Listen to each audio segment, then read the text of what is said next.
we'll start to work some into these flowers. And then coming in here. And you'll say to me, why are you not doing the, all the background first?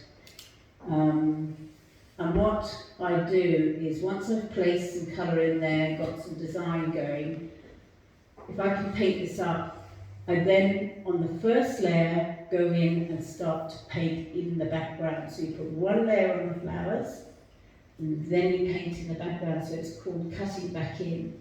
So all of you know how to cut back in, hopefully with your trees, making the bird holes back. So if you cut back into your painting with it still life, a portrait, always cut back into your negative space. It's a very, it will always show in your work.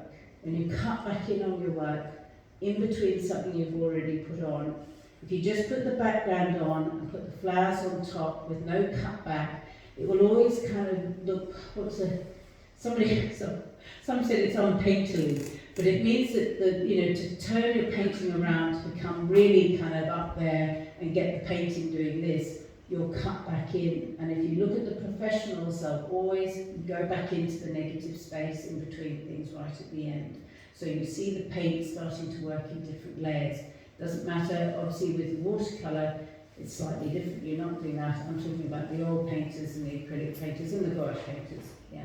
Do you mean when you say cutting back, like if it's dry, do you mean like so wiping it up? No, so when you're cutting back in, so once I've done that, what I can do now is, once you've got all this worked up, you can start to cut back in on there, around that mark that you've already made. Like a negative painting. And then into the negative space. So when you start to cut back in here, which is why this painting takes quite a long time, and I think it was the hardest thing for this demo. I thought, how am I going to do this quickly? And we didn't at Agro, we didn't finish, we got the same kind of speed up of what we were doing here.